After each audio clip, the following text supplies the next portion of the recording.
C'est un monde extraterrestre où des tornades magnétiques s'élèvent à des dizaines de milliers de kilomètres de hauteur. Un monde où de mystérieuses taches sombres, assez grandes pour engloutir la Terre, apparaissent et disparaissent. Et où de violentes éruptions se produisent, projetant des tonnes de particules chargées dans l'espace à plus de 3 millions de kilomètres/heure. Il ne s'agit pas d'un monde étrange situé de l'autre côté de la galaxie, mais de notre Soleil. Aujourd'hui, les avancées technologiques nous permettent de l'observer avec bien plus de précision. Les satellites fournissent aux chercheurs des données susceptibles d'éclaircir des mystères datant de plusieurs siècles. Vous avez vu ça? Boum! Une éruption solaire. Quel est le fonctionnement du Soleil? D'où vient sa puissance?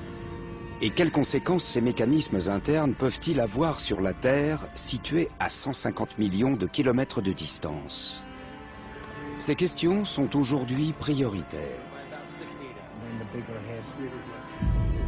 Notre Soleil possède un côté sombre. Les violents orages qu'il génère sont capables d'anéantir le réseau électrique dont nous dépendons au quotidien. Et pourrait nous faire revenir à l'âge des ténèbres. C'est pourquoi les scientifiques du monde entier cherchent à élucider les mystères qui subsistent autour de notre étoile. Un voyage jusque dans son noyau à la découverte de son atmosphère torride et de ses tornades solaires impressionnantes.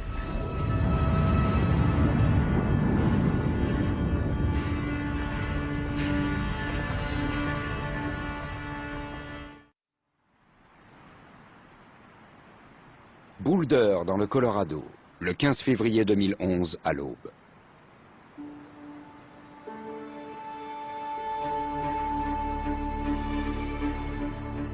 Comme à son habitude, l'équipe du Centre national de prévision météorologique spatiale commence la journée par une observation minutieuse de la surface du Soleil. Bien que l'astre soit situé à 150 millions de kilomètres de la Terre, les forces qui s'y exercent peuvent avoir des effets surprenants et dévastateurs sur notre planète. Aujourd'hui, après plusieurs années de calme relatif, un satellite détecte une explosion spectaculaire à la surface du Soleil.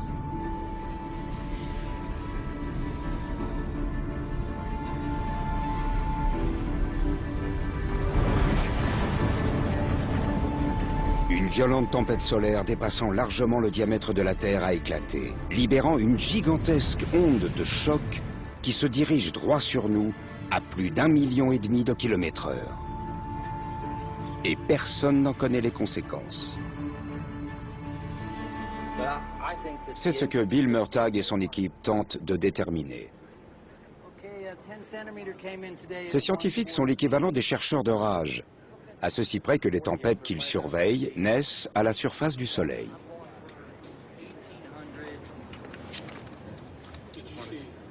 L'équipe modélise la tempête qui approche.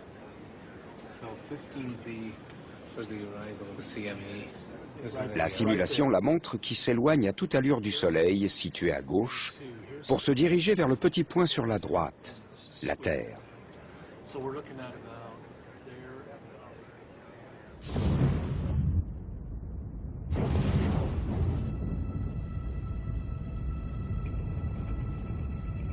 La tempête solaire est associée à deux phénomènes potentiellement nuisibles.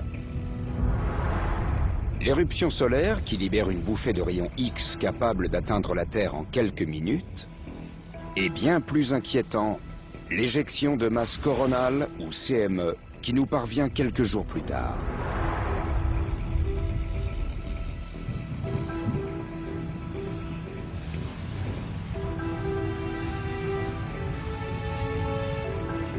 Il s'agit d'un nuage contenant des milliards de tonnes de particules chargées d'électricité. Ces images montrent en boucle une CME qui se propage autour de l'œil de la tempête. Ensemble, ces deux phénomènes peuvent agir tel un tsunami cosmique, déclenchant une bouffée de rayons et entraînant une pointe de courant de plusieurs billions de watts capable de faire tomber le réseau électrique.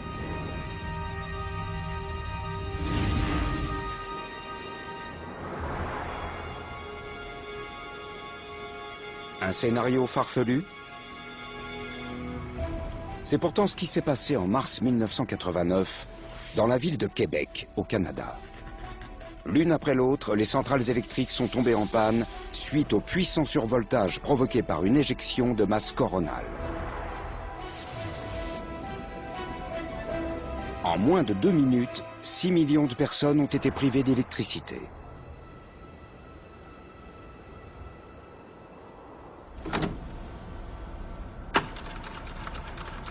Jim Green, chercheur à la NASA, a récemment découvert qu'une tempête solaire encore plus importante avait frappé la Terre en 1859.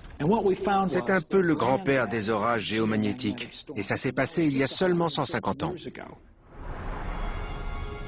Si un orage d'une pareille intensité frappait la Terre aujourd'hui, l'impact sur les infrastructures essentielles pourrait être catastrophique. La gigantesque surtension provoquée par une CME pourrait ravager les lignes à haute tension et faire fondre les transformateurs, plongeant des villes entières dans le noir. La réparation du réseau pourrait prendre des semaines, des mois, voire dans le pire des cas, des années. La société d'aujourd'hui, très dépendante de l'électricité, reviendrait à l'âge des ténèbres. Le réseau électrique n'est pas le seul à être menacé. De plus en plus, nous avons recours à des technologies sensibles à l'activité solaire. Le guidage par satellite, les communications longue distance, les systèmes de localisation des avions. Même les astronautes en orbite à bord de la Station spatiale internationale sont en danger. Il y a donc une réelle urgence à comprendre le comportement du Soleil. C'est pourquoi les scientifiques du monde entier tiennent à surveiller notre étoile de près.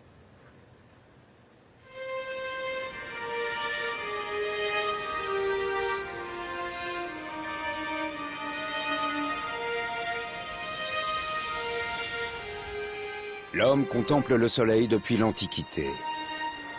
De nombreuses civilisations lui ont voué un culte et célébré sa puissance.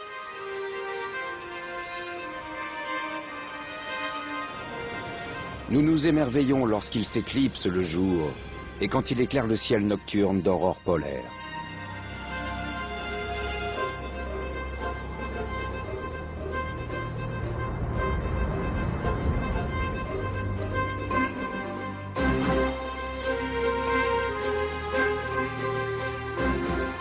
Sa taille et sa puissance sont impressionnantes. Le Soleil est si vaste qu'il pourrait contenir 1 million de planètes comme la nôtre. La température de son noyau atteint 15 millions de degrés Celsius. Il brille depuis plus de 4 milliards d'années et continuera pendant au moins 6 milliards d'années supplémentaires. S'il exerce une influence considérable sur notre vie, le Soleil conserve bien des mystères. Comment l'énergie produite dans son noyau nous parvient-elle sous forme de lumière? Quels sont les processus à l'œuvre à l'intérieur du Soleil? Par quels moyens ces puissants mécanismes internes génèrent-ils des tempêtes solaires explosives? Voilà quelques-uns des mystères que les scientifiques doivent élucider afin de nous protéger des dangers du Soleil. Le Soleil peut se montrer imprévisible. Le Soleil est mystérieux. Incroyablement dynamique. Il a un potentiel explosif important. L'explication de ce caractère explosif réside bien en dessous de sa surface.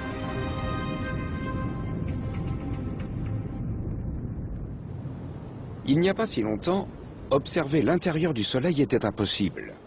Comprendre ses mécanismes internes restait donc de l'ordre du rêve. Mais une découverte fortuite va tout changer. Jusque dans les années 1960, la physique solaire s'appuyait en grande partie sur des phénomènes observés à la surface du Soleil ou à peine en dessous.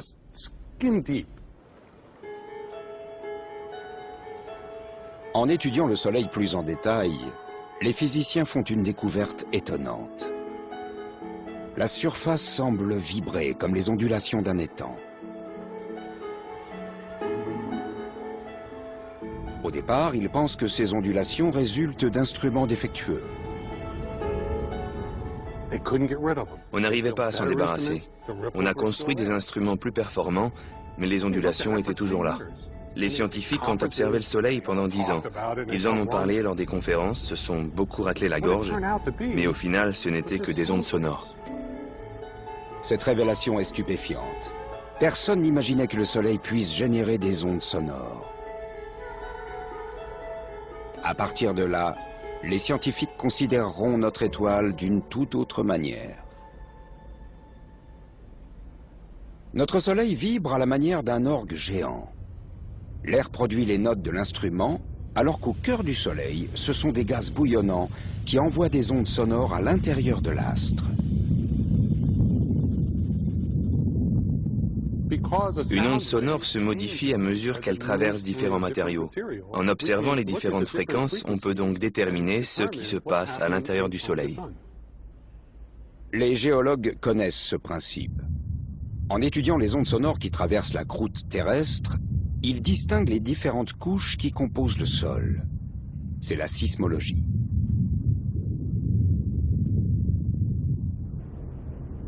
De la même manière, les ondes sonores qui se déplacent à l'intérieur du Soleil révèlent sa structure interne.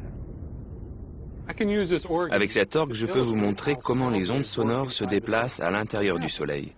Par exemple, je joue cette note basse qui vient de l'un de ces gros tuyaux. Le son produit est très profond. Rapporté au Soleil, ça correspond à une onde qui descend très loin au cœur de l'astre et qui nous rapporte l'information de ses profondeurs. Maintenant, je vais jouer une note haute qui vient d'un tuyau beaucoup plus court. Ça correspond cette fois à une information qui provient d'une zone très proche de la surface du Soleil.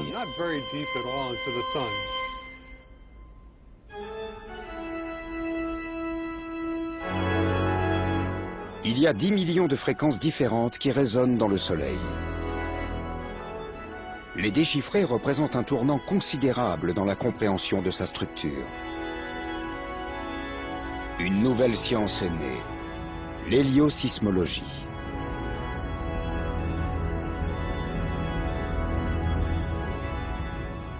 Avec l'apparition de l'héliosismologie, on a pu voir non seulement la surface du Soleil, mais aussi les mécanismes physiques qui se déroulaient en dessous. En observant l'intérieur de l'astre, on connaît mieux l'activité solaire. Visualiser ce qui se passe sous la surface du Soleil apporte de précieuses informations.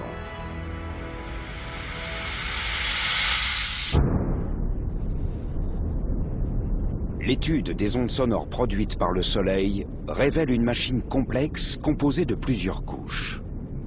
Juste en dessous de la surface ardente se trouve une zone de bouillonnement permanent.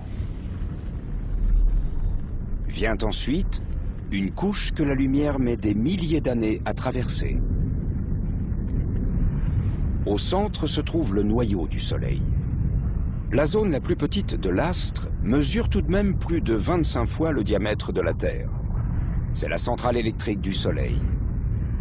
Tout ce qui nous parvient sur la Terre, la lumière, la chaleur, les effets des tempêtes solaires, prend sa source ici.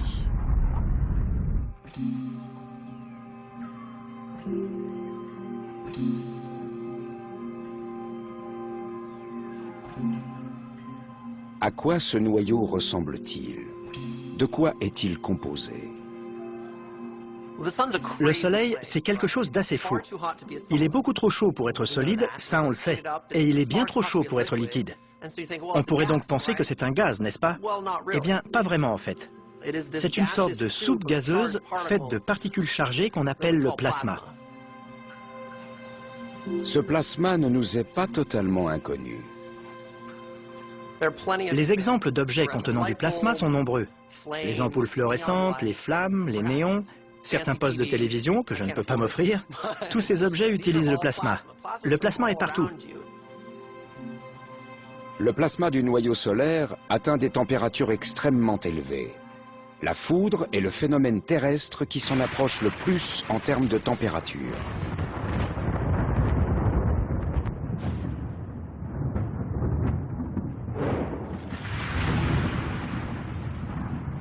cours d'un orage, la charge électrique s'accumule, créant des éclairs qui peuvent atteindre des dizaines de milliers de degrés. C'est assez chaud, mais nettement moins que la température à l'intérieur du noyau du Soleil, où le plasma atteint 15 millions de degrés.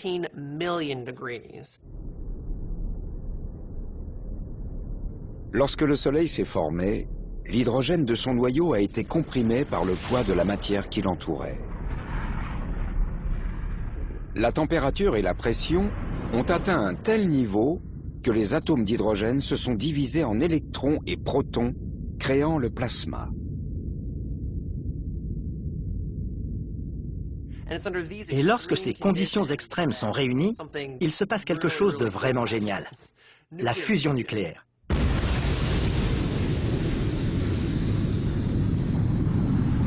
Le processus atomique à l'œuvre est le même que celui de la bombe à hydrogène.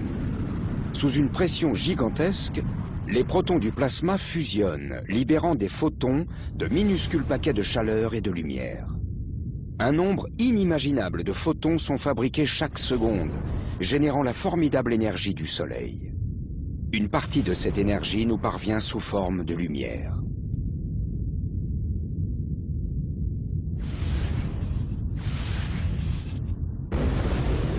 Cette alchimie atomique transforme toutes les secondes plus de 4 millions de tonnes de masse en énergie. Toute cette masse transformée en énergie équivaut à 10 milliards de bombes atomiques fabriquées chaque seconde par le Soleil. Et l'opération se répète jour après jour. Ça fait 4 milliards d'années que ça dure. Et ça va continuer bien après que j'aurai quitté ce monde.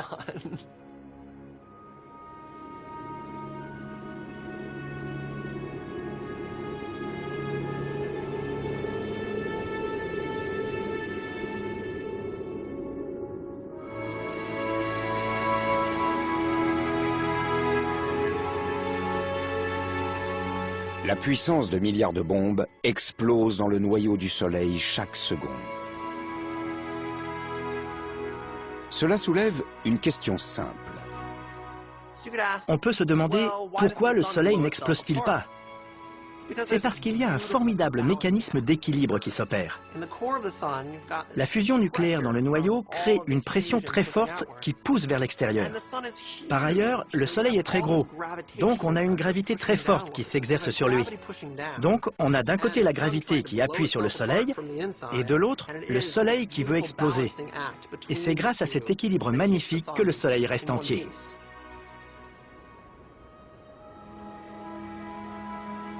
La lumière née dans le noyau nous parvient au terme d'un formidable voyage.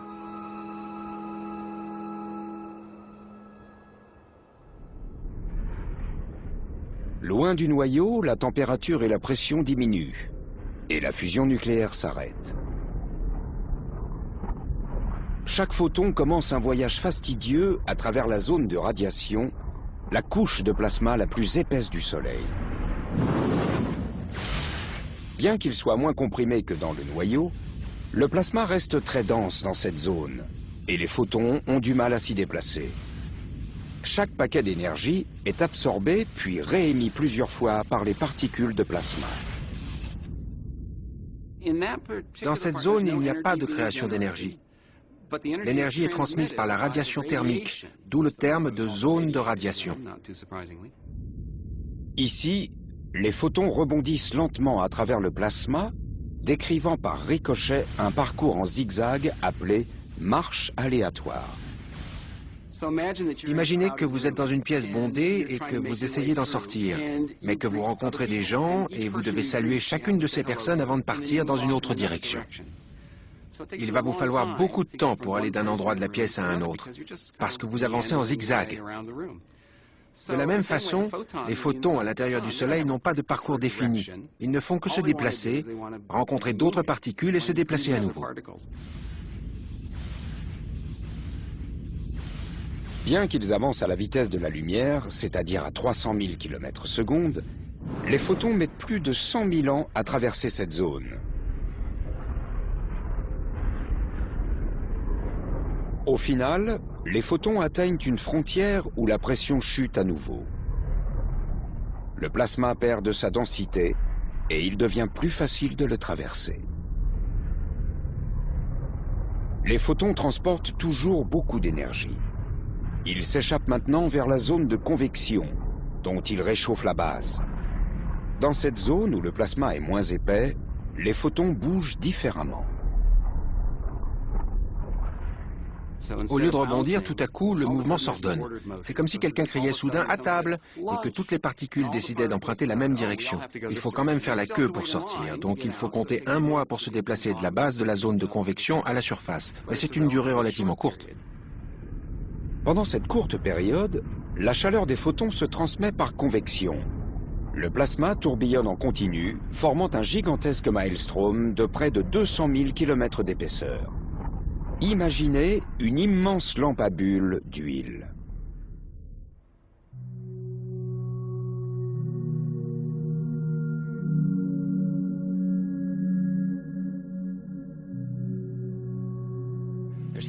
La chaleur arrive par le fond, provoquée par l'ampoule. La matière est chauffée et la grosse goutte monte jusqu'à la surface. Quand elle arrive en haut, elle refroidit, devient plus dense, puis redescend.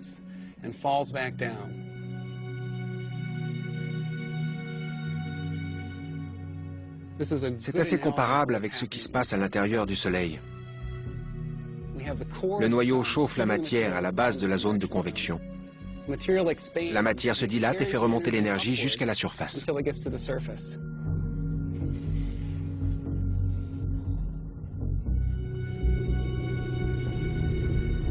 Ces images extraordinaires montrent le phénomène de convection à la surface du Soleil. Le plasma monte et descend, formant une structure fascinante, la granulation.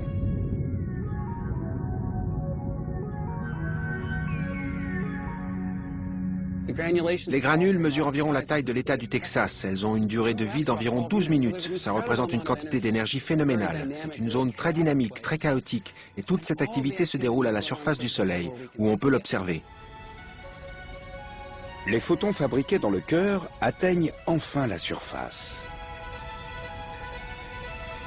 Ils émergent sous une forme d'énergie solaire atténuée qui atteint la Terre en 8 minutes. C'est la lumière du Soleil.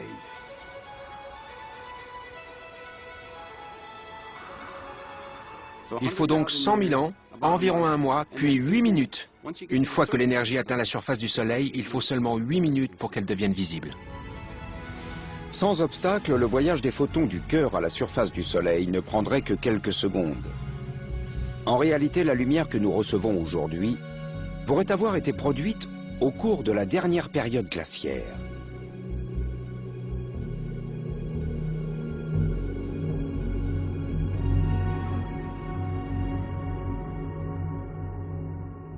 L'énergie qui atteint la surface du Soleil ne produit pas uniquement de la lumière.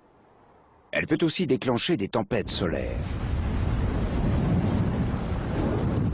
Pour comprendre la capacité destructrice du Soleil, il faut pouvoir le surveiller 24 heures sur 24 avec une grande précision. Or, jusqu'à récemment, c'était chose impossible. 5, 4, démarrage du réacteur principal. 3, 2, 1, 0. Mise à feu et décollage de l'Atlas V avec le Solar Dynamics Observatory. En février 2010, la NASA lance son satellite d'observation solaire le plus sophistiqué, le Solar Dynamics Observatory, ou SDO.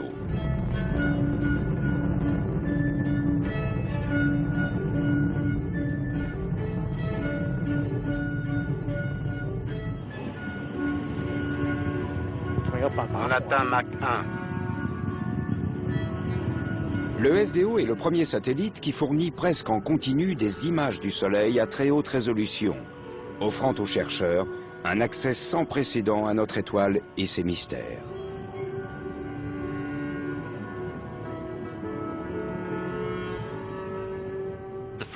Le premier jour, on était tout excités. On savait que pour la première fois, on allait pouvoir laisser entrer la lumière du Soleil dans l'instrument. On a commencé à regarder les premières images, qui étaient presque nettes, et une fois la mise au point faite, elles étaient magnifiques.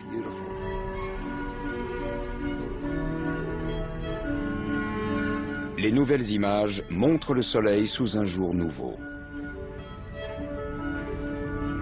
C'est un monde extraterrestre avec des structures étranges qui apparaissent et disparaissent. Des bulles de plasma très chaudes, aussi grandes que l'Alaska, et où des tornades géantes pouvant engloutir la Terre s'élèvent à des centaines de milliers de kilomètres de hauteur.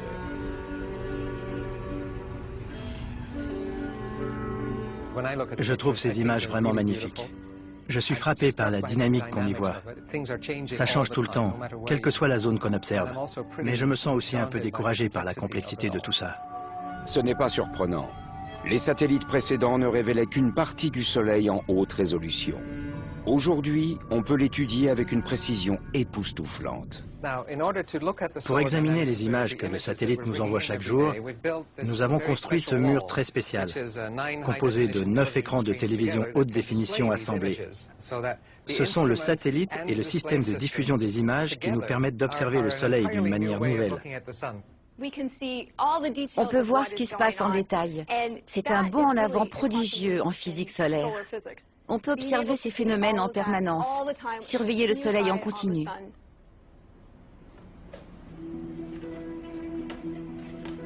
L'une des caractéristiques les plus importantes du SDO est sa capacité à visualiser la lumière du Soleil à travers une large gamme de longueurs d'onde. Cela revient à observer des objets qui émettent des températures différentes. L'œil humain présente une sensibilité maximale à la lumière du Soleil émise à 5500 degrés Celsius. À cette température, la surface du Soleil paraît presque uniforme. Mais lorsqu'on le regarde dans des longueurs d'onde correspondant à des températures plus élevées, on en obtient une image plus dynamique. Prenons l'exemple de la tempête du 15 février 2011. Sur cette image diffusée en boucle, correspondant à une température de 50 000 degrés Celsius, SDO ne capture qu'une trace fantomatique de l'éjection de la masse coronale. Mais à un peu plus d'1 million de degrés, le plasma brûlant qui jaillit de l'œil du cyclone est bien plus visible. Les chercheurs peuvent donc visualiser les CME qui se propagent à la surface du Soleil.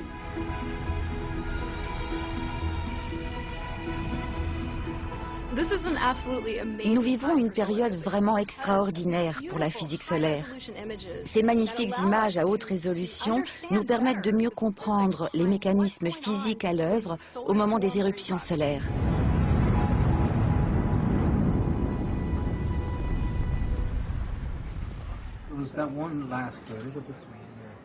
Au Centre national de prévision météorologique spatiale, Bill Murtagh suit la trajectoire d'une CME associée à la tempête qu'il analyse. Elle transporte 1 milliard de tonnes de plasma et n'est plus qu'à 20 heures de la Terre.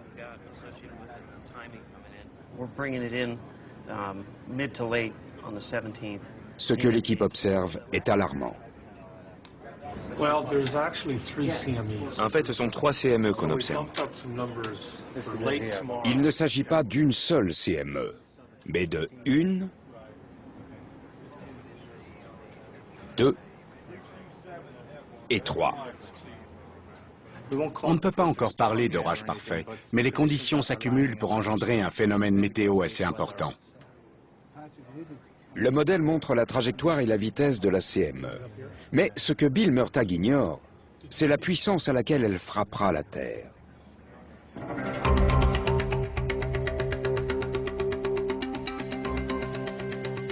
La réponse se trouve du côté de la force qui régit le Soleil, le magnétisme. Nous connaissons tous les aimants. Ils produisent une force invisible qui repousse et attire des particules chargées. La Terre possède un champ magnétique qui nous protège des dangers du Soleil.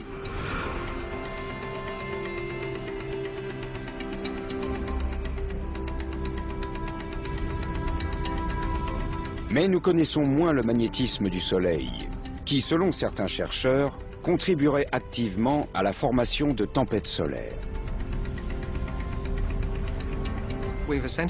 On sait qu'il y a 2 conditions pour qu'une étoile soit magnétique. D'une part, il faut qu'il y ait des mouvements de convection sous la surface, ces gaz bouillonnants, D'autre part, il faut qu'elle tourne sur elle-même. Et plus elle tourne vite, plus elle devient active. Quand il y a une interaction entre ces deux phénomènes, le bouillonnement et la rotation, l'activité magnétique de l'étoile est particulièrement forte. La surface du Soleil tourne d'une manière étrange.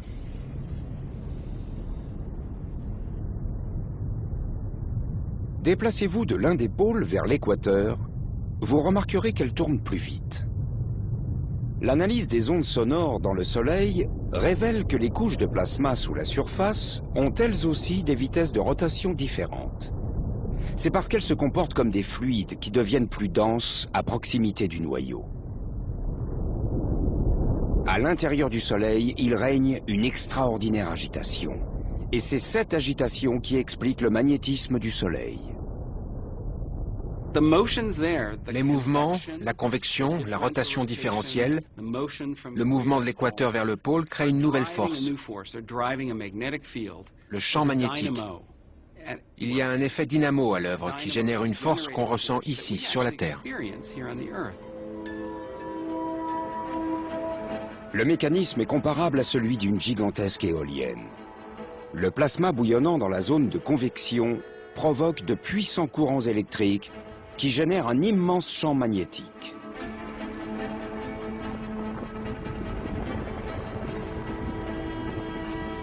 On a les flux ascendants et descendants. Le sacré Graal pour les scientifiques consiste à comprendre comment cet effet dynamo engendre des tempêtes solaires. L'explication se trouve dans la zone de convection.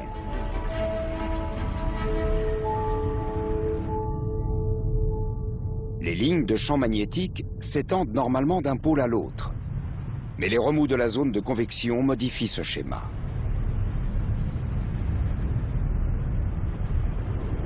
Des couches en rotation étirent les lignes de champ horizontalement. Sous l'effet de la convection, elles se tordent et s'entrelacent. Soumises à une très forte pression, elles s'entortillent et remontent vers la surface. Imaginons que ce ressort soit une ligne de champ magnétique. Le champ magnétique à l'intérieur du Soleil est amplifié et renforcé par les mouvements de rotation, ceux de gauche à droite, de tourbillonnement interne au Soleil. Les lignes de champ ont tendance à remonter et c'est ce qui se passe jusqu'à ce qu'elles transpercent la surface du Soleil. Suivre la trajectoire des lignes de champs invisibles serait impossible sans l'action du plasma. Les lignes de champ magnétique sont invisibles, mais le plasma, qui est très chaud, peut s'éclairer le long de ces trajectoires. Imaginez par exemple une autoroute la nuit. On ne la voit pas, mais grâce à la lumière des phares, on peut distinguer sa trajectoire. L'observation des lignes de champ est capitale pour comprendre les tempêtes solaires.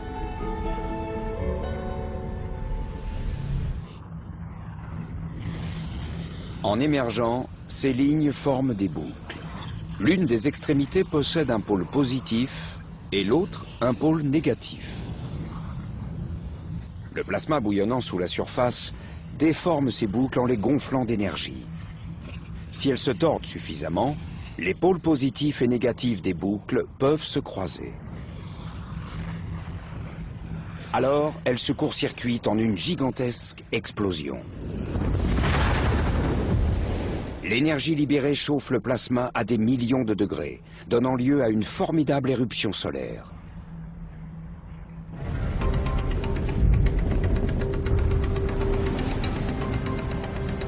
C'est l'étape ultime d'un très long voyage. Les photons formés dans le cœur se dirigent vers la surface. Certains passent directement dans l'espace sous forme de lumière. Mais cette vague d'énergie perturbe la zone de convection en générant un champ magnétique.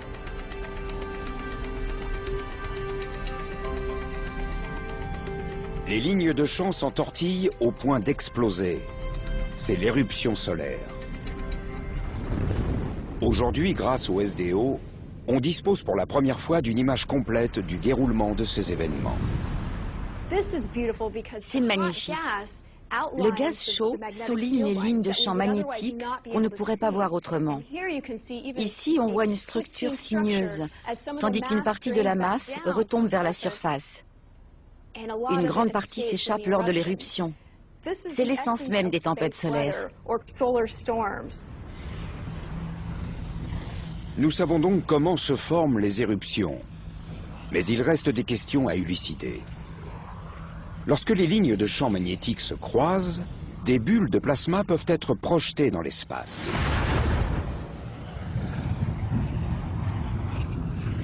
Voilà une éjection de masse coronale.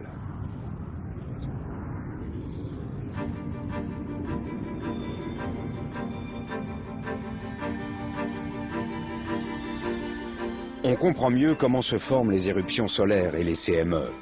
Mais une question essentielle demeure. Les CME peuvent parcourir les 150 millions de kilomètres qui séparent le Soleil de la Terre en quelques heures. D'où leur vient leur énergie explosive.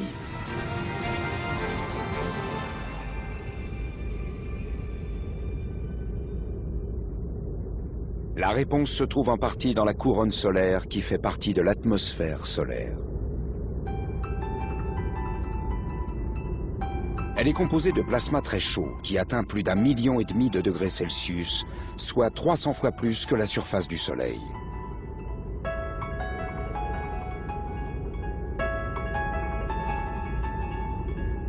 Certains scientifiques soupçonnent que cette chaleur génère d'énormes bouffées d'énergie qui projettent des CME vers la Terre à des vitesses phénoménales. Mais pourquoi la température de la couronne est-elle si élevée? Le mystère reste entier. Connaître la réponse à cette question est essentiel si on veut comprendre l'influence du Soleil sur la météorologie spatiale et son impact sur la Terre. Le fait que la température de la couronne soit bien plus élevée que celle de la surface constitue un véritable défi à la physique. La couronne solaire est un lieu assez étrange. Prenez ce feu, par exemple. Si j'approche les mains, je sens la chaleur, bien sûr. Mais si je les éloigne, j'ai froid. Ce n'est pas du tout le cas avec le Soleil. Quand on s'en approche, il fait très chaud. Mais quand on s'éloigne, il fait encore plus chaud. Récemment, des chercheurs japonais ont observé des jets ultra rapides de plasma jaillissant d'une zone proche de la surface. Scott McIntosh est persuadé que ces jets transmettent de la chaleur à la couronne, mais il n'a pas de preuves visuelles à apporter. Jusqu'au jour où le SDO la lui fournit. On a réussi à établir des liens et on a compris que ces objets qu'on voyait sortir de la basse atmosphère à très haute vitesse, un peu comme ces flammes, atteignaient 2 ou 3 millions de degrés. C'était un vrai moment d'exaltation. On s'est regardé et on s'est dit « Waouh, qu'est-ce qu'on vient d'accomplir ?» Ces scientifiques ont démontré que les jets de plasma remontant à toute vitesse dessous la surface du Soleil généraient une chaleur inouïe. Résultat, les températures dans la couronne atteignent environ 2 millions de degrés Celsius. Si l'hypothèse est confirmée, cela représente une énorme avancée dans la compréhension des CME.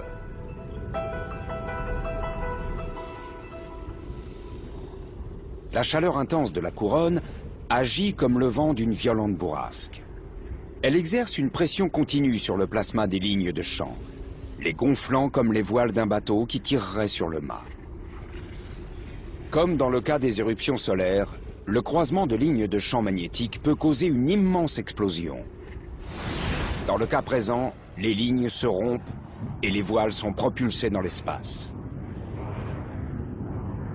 Charriant 1 milliard de tonnes de plasma ionisé, la CME peut bouleverser une planète dépendant de l'électricité comme la Terre. Au Centre national de recherche atmosphérique, ce phénomène violent est enregistré par les satellites. Pour voir la CME, il faut créer une petite éclipse artificielle.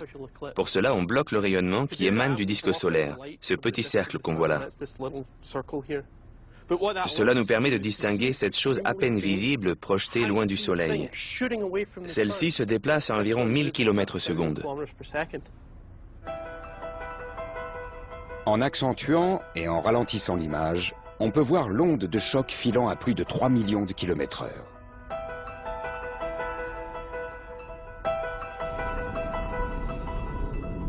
Si on connaît mieux les causes des tempêtes solaires et la façon dont elles se déplacent jusqu'à nous, il reste une question capitale à régler.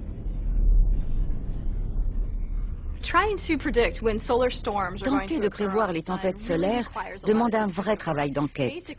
Au cours de nos observations, on cherche des indices qui nous permettraient de prévoir les tempêtes.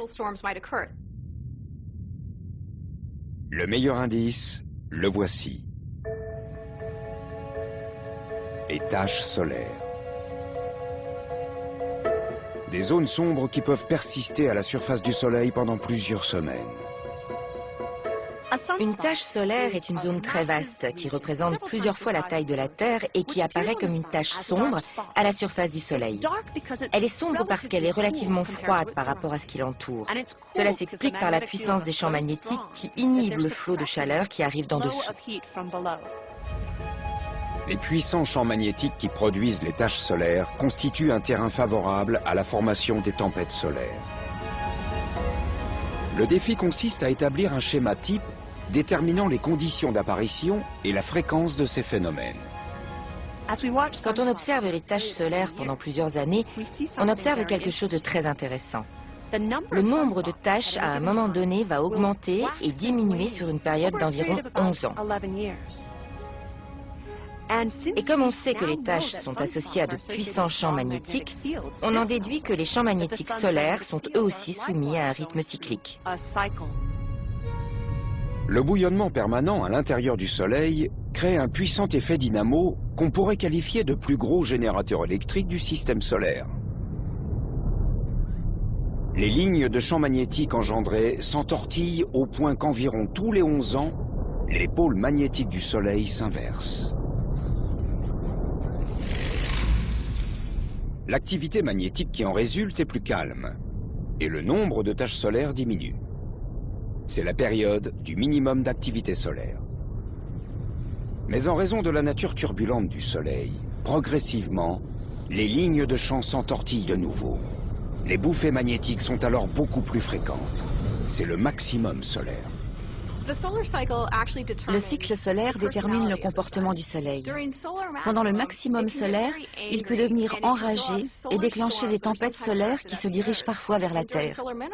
Et pendant le minimum solaire, l'activité est atténuée. Il y a moins de taches et moins de tempêtes solaires. En fait, le cycle d'activité détermine la manière dont le Soleil va se comporter. Avant la tempête solaire du 15 février 2011, l'activité solaire était plutôt calme. Mais cette saute d'humeur de notre étoile indique un changement de mauvais augure. L'activité magnétique du Soleil augmente à nouveau, tandis qu'on s'approche du maximum solaire.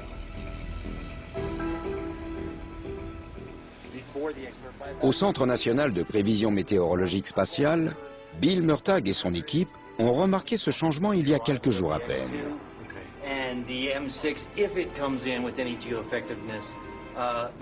Le moment est venu d'informer le monde entier de ce qui peut se produire.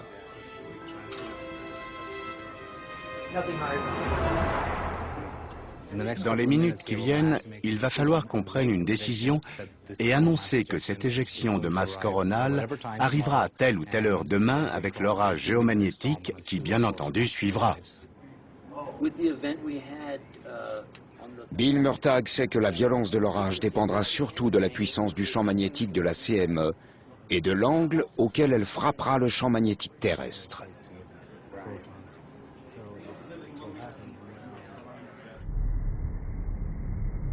Les CME s'approchent de la Terre tel un bouclier en rotation lente. L'un des pôles a une charge positive, l'autre négative. Sous l'effet magnétique, les opposés s'attirent et les pôles de même charge se repoussent. Si le pôle positif de la CME s'aligne sur celui de la Terre, l'essentiel de la force de l'orage sera repoussé. Mais si ce sont les pôles opposés qui s'alignent, le plasma transporté par la CME frappera la Terre de toute sa force. Bill Murtagh fait part de son estimation quelques heures seulement avant l'impact. Ce sera plus important et plus compliqué que quand il n'y a qu'une seule éjection de masse coronale. D'après ce que l'équipe a observé, la CME sera repoussée. On pense qu'elle ne sera pas trop forte. Ce sera une tempête de niveau modéré, ce qui suffira à générer une aurore boréale aux États-Unis, dans les États situés le long de la frontière canadienne. Elle causera aussi quelques petits problèmes au réseau électrique, notamment. La tempête attendue pour les prochaines 24 heures sera mineure. Une panne radio est probable. Cette fois, le pire a été évité. Mais certains éléments inquiétants laissent penser que la Terre pourrait être moins chanceuse à l'avenir. Le récit est édifiant. Jim Green de la NASA en a pris connaissance en cherchant un livre sur la guerre de sécession à la Bibliothèque du Congrès, la Bibliothèque nationale américaine. Il y a trouvé des documents traitant de l'actualité de l'année 1859 qui ont attiré son attention.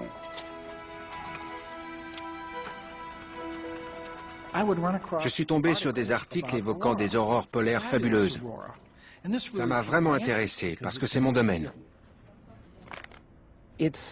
On aurait dit que les armées du paradis menaient une guerre terrible mais silencieuse.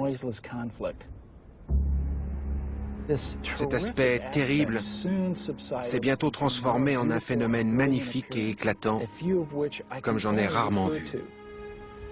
Les récits parlent d'aurores polaires si lumineuses que les mineurs du Colorado se sont réveillés et sont allés travailler, croyant que le jour s'était levé. D'autres rapports font état de conséquences néfastes sur le système électrique de l'époque, le télégraphe. La surcharge de courant a provoqué une surchauffe de la batterie et a causé un début d'incendie qui a manqué détruire le bureau télégraphique. Un opérateur a été grièvement brûlé au point de finir à l'hôpital. Jim Green découvre de nombreux rapports d'aurores polaires observés non seulement aux États-Unis, mais aussi partout dans le monde. Les preuves sont manifestes. La Terre a été frappée par une tempête en 1859 qui résulte de 2 énormes CME.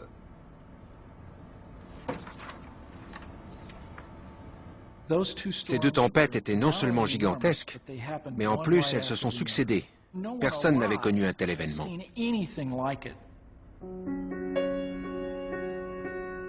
La veille du jour où les CME ont frappé la Terre, un astronome britannique avait observé un immense groupe de taches solaires illuminées par 2 éruptions gigantesques. La 2e CME a frappé notre planète 18 heures plus tard, ce qui a permis à Jim Green d'estimer sa vitesse à 8 millions de km/h. Elle a percuté la Terre à près de 4 fois la vitesse des CME du 15 février 2011.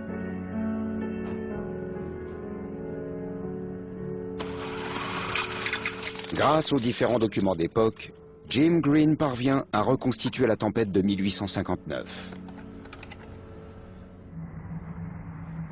D'après les comptes rendus, les pôles des CME étaient alignés.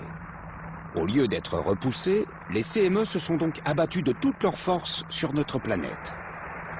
Les particules chargées sont passées dans l'atmosphère, l'électrifiant telle une immense enseigne lumineuse et produisant une aurore polaire éblouissante.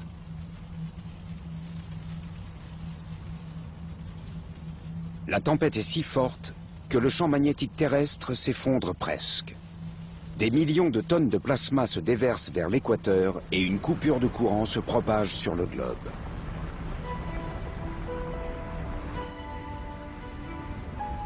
Pour la société d'alors, encore peu dépendante de l'électricité, les dégâts sont minimes. Mais aujourd'hui, cela ne serait sans doute pas le cas. Une telle tempête pourrait faire tomber le réseau électrique. Et si des transformateurs difficiles à remplacer sont détruits, nous pourrions être privés d'électricité dans de nombreux endroits et pour très longtemps.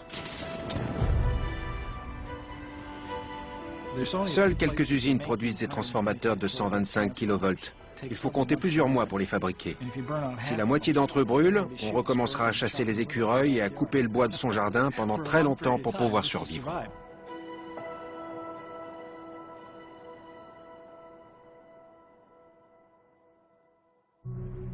Aujourd'hui, les scientifiques spécialistes du Soleil savent qu'une grosse tempête surviendra.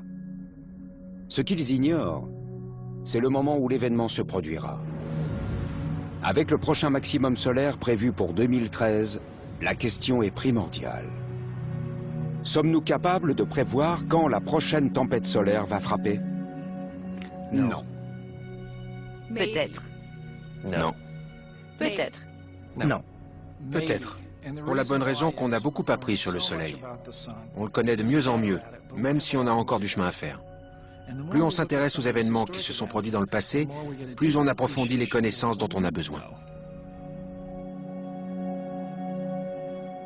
Aujourd'hui, on peut observer le Soleil avec un degré de précision inégalé. On commence à comprendre ses mécanismes internes. Mais son caractère imprévisible nous montre combien la vie à proximité d'une étoile sera toujours empreinte d'incertitude.